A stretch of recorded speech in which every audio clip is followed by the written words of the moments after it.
नन्हे नन्हे बच्चे और परम पूज्य गुरुजन और यहाँ पर नौजवान साथी आज 15 अगस्त के शुभ अवसर पर आए हैं। ये देशभक्ति का बेमिसाल ये प्रेरणा से ओतप्रोत है, क्योंकि बहुत सारे देशभक्तों ने इसी आज़ादी के लिए अपनी कुर्बानियाँ दिया है। और ये आज़ादी कैसे मिली, इस पर थोड़ा सा शॉर्ट में हम ओवरव्यू करने जा रहे हैं। आप लोग जरूर इसे सुने, क्योंकि भारत की आज़ादी का मैंने उस वक्त नहीं समझ में आता था जब भारत ब्रिटिश सत्ता की बेड़ियों में जकड़ा हुआ था। उसके पहले की बात करें तो भारत सोने की चिड़िया कही जाती थी और पूरी दुनिया की 35% अर्थव्यवस्था भारत की थी। उस वक्त भारत सोने की चिड़िया कही जाती थी।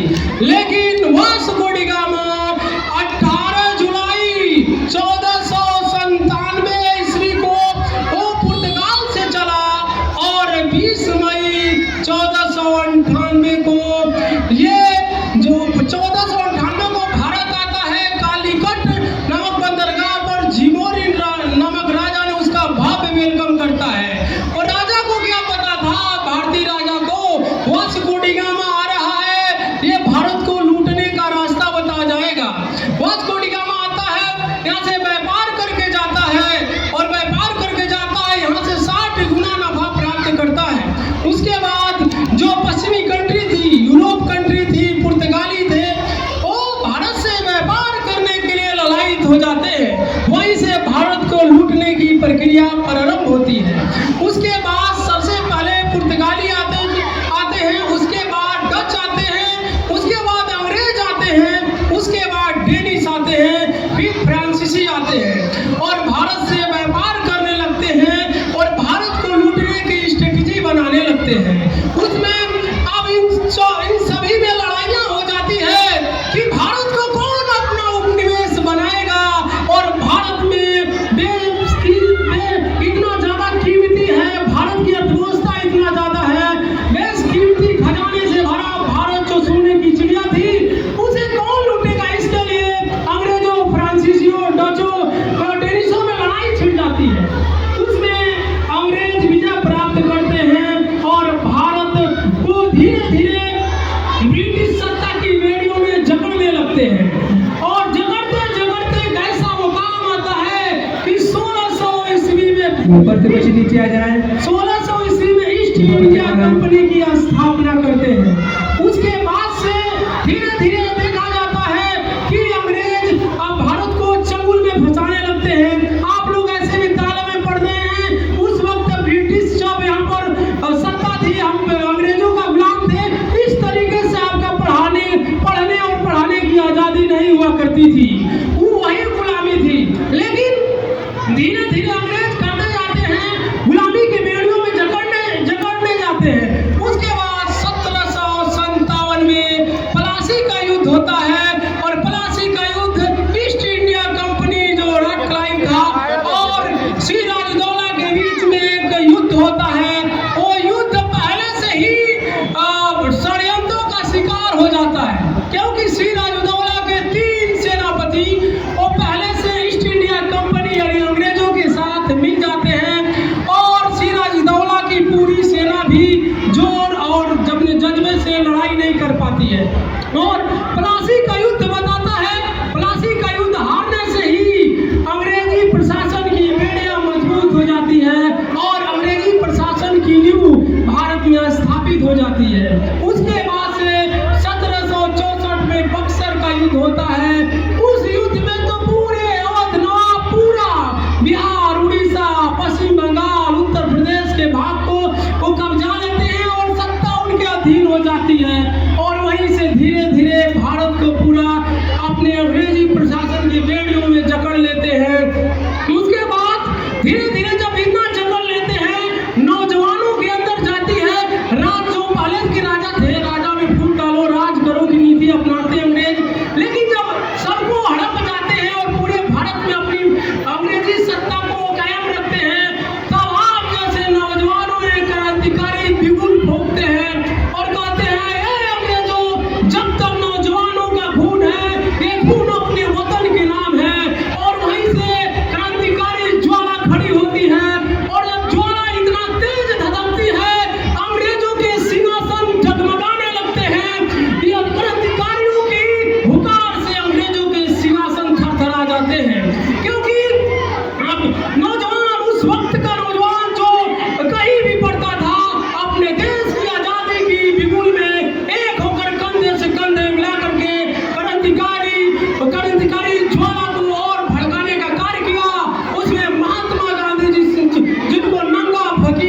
जाता है। महात्मा गांधी ने असहयोग आंदोलन 1920 में असहयोग आंदोलन प्रारंभ किया और असहयोग आंदोलन को देखते ही देखते पूरे भारतवर्ष के हर एक गली चौराहे मोहल्ले शहर में लोग उससे जुड़ते चले जाते हैं। लेकिन उसी दरमियान गोरखपुर के चौरी चौरा 1922 में एक कांड होता है जिसे चौरी चौरा कांड के नाम से जानते हैं। उसी चौरी चौरा में 5 फरवरी 1922 को घटना घटती है। कहीं कहीं एनसीईआरटी में 4 फरवरी आपको मिलेगा। वो घटना होती है, उससे महात्मा गांधी आहत होते हैं और असहयोग आंदोलन वापस ले लेते हैं। इससे बहुत सारे क्रांतिकारी नाराज हो जाते हैं क्योंकि असहयोग आंदोलन बहुत तेजी के साथ चल रहा था। धीरे धीरे असहयोग आंदोलन के आगे कई आंदोलन होते हैं, भारत छोड़ो आंदोलन, अंग्रेजों भारत छोड़ो, और उसमें बहुत सारे क्रांतिकारी वीर जो ईंट के नींव हैं, सभी का नाम ले पाना मुश्किल है, जिसमें राजगुरु बटुकेश्वर दास, भगत सिंह, सुभाष चंद्र बोस जैसे नौजवान आते हैं और अंग्रेजी प्रशासन की बेड़ियों को झकझोर कर रख देते हैं।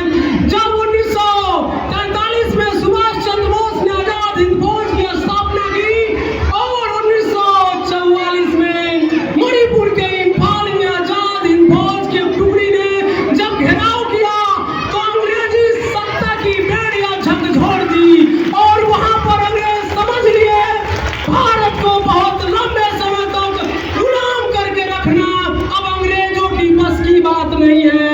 और वहां आजाद हिंद फौज ने जो किया वो अंग्रेज यही अंग्रेज की सत्ता नहीं, ब्रिटिश क्राउन जो यहाँ से कई हजारों किलोमीटर दूर लंदन में बैठा था, उसकी भी सिंहासन डगमगाने लगा।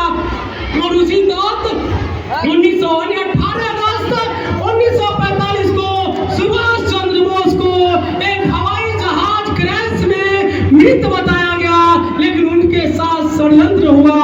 18 अगस्त 1945 को ताइवान में जो है कहा गया उनका विमान क्रैश हो गया, लेकिन ऐसा नहीं। इसमें बहुत सारा ये संदेह है कि सुभाष चंद्र बोस की मौत कैसे हुई, क्योंकि सुभाष चंद्र बोस ने 1944 में ही मणिपुर में तिरंगा झंडा फहराया था और अंग्रेज समझ लिए अब हिंदुस्तान को लंबे समय तक गुलाम करना ये अंग्रेजों की बस की बात नहीं है, क्योंकि अब हिंदुस्तान के हर गली, हर चौराहे, हर मोहल्ले में युवाओं की क्रांतिकारी की बिगुल बच चुकी है। क्रांतिकारी की ज्वाला जो लपटे हैं वो अंग्रेजों को लपक रही है और भस्म कर रही है और वहीं से अंग्रेज यहाँ से प्लानिंग करते हैं अब हिंदुस्तान को छोड़ के जाना होगा। जाते जाते वोट डालो राज करो की नीति अपनाते आए। 200 वर्षों तक भारत को गुलाम करके रखा। जाते जाते उन्होंने कहा पाकिस्तान और हिंदुस्तान का बंटवारा कर दिया। बंटवारा पर बहुत सारा खून खराबा हुआ। आज भी हमारा जम्मू कश्मीर देखिए, आज भी वहां पर हमारे जवान ये हमेशा अपनी शहादतें देते हैं भारत के मान सम्मान और गौरव के लिए। आज भी हम यहाँ पर सेव भी कर पा रहे हैं, बच्चे यहाँ पर सुरक्षित पढ़ पा रहे हैं, तो कोई वीर जवान इस वक्त बॉर्डर पर तैनात होगा, उसकी पॉकेट की थैलियों में बम के गोले और हाथ में होल्ड की हुई राइफल होंगे। मानो अपने देश की सुरक्षा के लिए अपने प्राण को हथेलियों में रखकर 7x24 आवर 22 फार्मूल में देश की सरहद की रखवाली करता है। ऐसे वीर जवानों को सम्मान के लिए, उन क्रांतिकारी वीरों के सम्मान के लिए, इस तिरंगे झंडे की आन शान के लिए हम लोग हर वर्ष 15 अगस्त मनाते हैं और सेलिब्रेट करते हैं। वैसे भी बात करें, हमारे देश में सबसे ज्यादा युवाओं की आबादी है और जिस देश की युवा आबादी होती है उस देश को मुख्य धारा विकास में जोड़ लिया जाए युवाओं के टैलेंट को, तो फिर उस देश के मान सम्मान और गौरव को आकाश की बुलंदियों तक ले जाने से दुनिया की कोई ताकत रोक नहीं सकती। जरूरत है भारत को ऐसे मान सम्मान की। आज बहुत सारे विदेशी, आप फेसबुक चलाते हैं, इंस्टाग्राम, यूट्यूब, ये सब विदेशी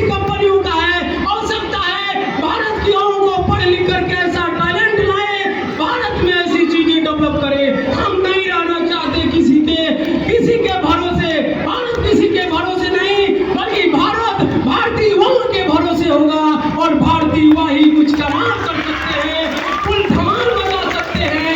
ये भारतीय नौजवानों में टैलेंट फूट फूट करके भरा होगा।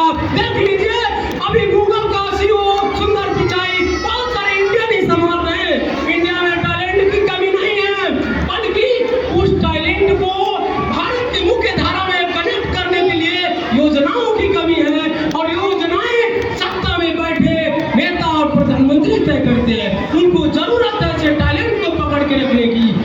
भारत आज हमारे अंतरिक्ष से लेकर के समुद्र की गहराइयों में भारतीय सेना की पैनी नजर है। वायुसेना, थल सेना, जल सेना भारत के स्वाभिमान को बचा के रखती है और भारत की एकता और अखंडता के लिए ये चीजें जरूरी है। अगर हम यहाँ पर हैं तो यकीन मानिए भारत की अनेकता में एकता का ये प्रमाण है, क्योंकि भारत में बहुत सारे जाति और बहुत सारे मजहब के लोग रहते हैं। लेकिन जब आती है भारत की एकता अखंडता की, वहाँ पर सभी लोग हम एक दूसरे से कदम और कंधे से कंधे मिला करके एक हो जाते हैं। यही भारत की ताकत है। और अंग्रेज इस ताकत को समझ नहीं पाए और समझे तो इस हिंदुस्तान से चले गए। ये हिंदुस्तान की खूबसूरती है। जो अंग्रेज कहते थे भारत में तो विभिन्न धर्म है, विभिन्न मजहब है, आपस में बच के रह नहीं सकते। लेकिन उसी समय बाबा साहब भीमराव अम्बेडकर ने 2 वर्ष 11 माह 18 दिन में भारतीय संविधान लिखा और दुनिया का सबसे बड़ा संविधान लिखा।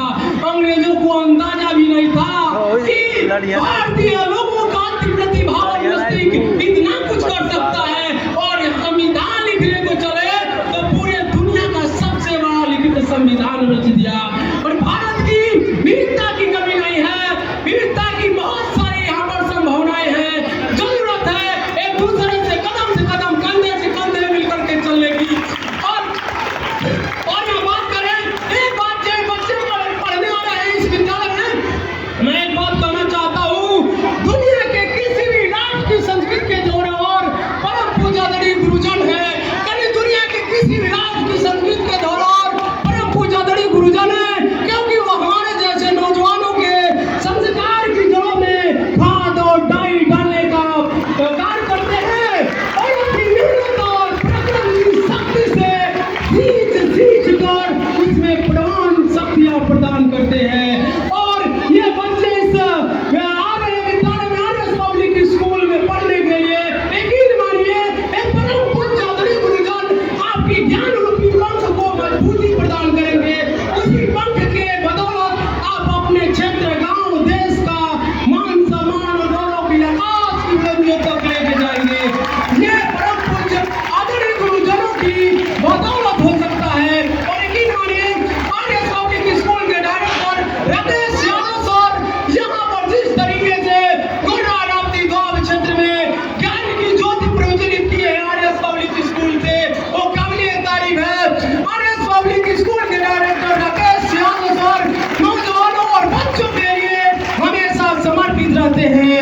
कई घटनाएं हैं, टाइम नहीं है नहीं तो आपको बताते कि किस तरीके से इस विद्यालय में बहुत सारे ऐसे बच्चे जो फ्री ऑफ कॉस्ट पढ़ रहे हैं। ये राकेश यादव जो आर्य पब्लिक स्कूल के डायरेक्टर है, इनकी बदौलत है। ऐसे गुरुजनों की हमारे गोंडा राप्ती कचरांचल में हो सकता है। एक गुरु की ऐसी चमक है जो आकाश की बुलंदियों तक कचरांचल का इतिहास लिखा जाएगा। जैसे परम पूज्य आदरणीय गुरुजनों का इतिहास के पन्नों में नाम स्वर्ण अक्षरों में दर्ज किया जाएगा। यकीन मानिए, क्योंकि यहाँ पर बहुत सारी विविधताएं हैं। और मैं बच्चों से कहना चाहता हूँ जो नन्हे कदमों से चलकर इस स्कूल में पढ़ने के लिए आए हैं, क्योंकि जो आपके माता पिता जन्म दिए होंगे इस मातृभूमि पर, और शुरू से एक ही काम में किए होंगे कि मेरे लाल के जीवन रूपी हृदय की कोमल भाग में फूलों की झाड़ियां खिलेगी।